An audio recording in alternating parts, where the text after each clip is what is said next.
Thank you. Great. Thank you so much, Pedro. Councillor Harley, over to you.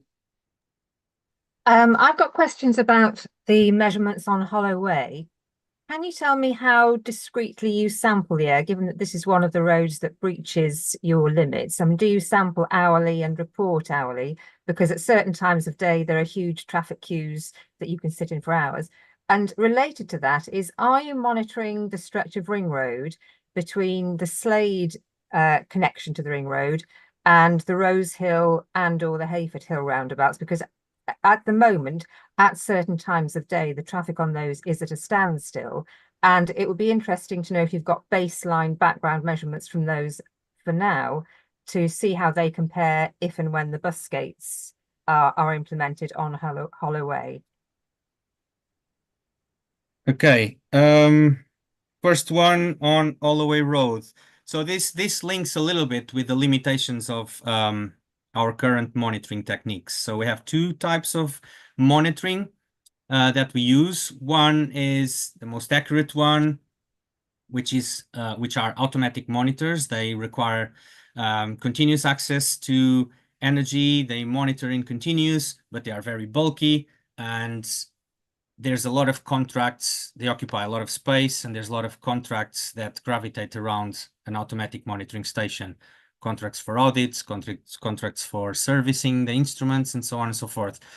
And it's very difficult, and we don't have the finance, the money to kind of install a network of hundreds of these automatic monitors throughout the city. Neither the city layout would allow for those monitors to be installed in some of the locations that are of interest. So what we use is another monitoring technique, which is called the diffusion tubes. Those are passive samplers, which means that they don't need access to electricity. And we expose them once a month, and then we send them to the lab at the end of the month, and they calculate the concentrations of nitrogen dioxide that throughout that entire monthly period.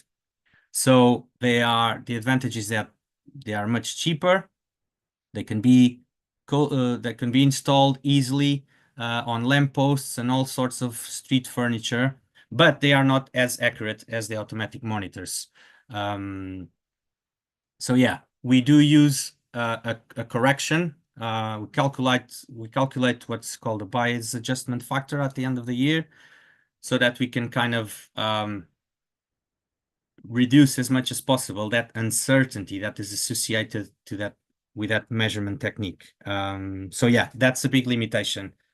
We get monthly readings out of these diffusion tubes, which we then average at the end of the year, so that we can have an annual mean, which we can then compare against the legal annual mean limits. With regards to monitoring at other locations of the city, so we have a diffusion tube at the Slade. We have several monitoring diffusion tubes at Rose Hill, Newman's Road, and we have 5 or 6 monitoring tubes spread around the ring road to try to kind of cover most of the areas of the ring road. So yeah, we have pretty good coverage, I would say, that would allow us to establish a very good baseline for the assessment of future transport interventions. Great, thank you.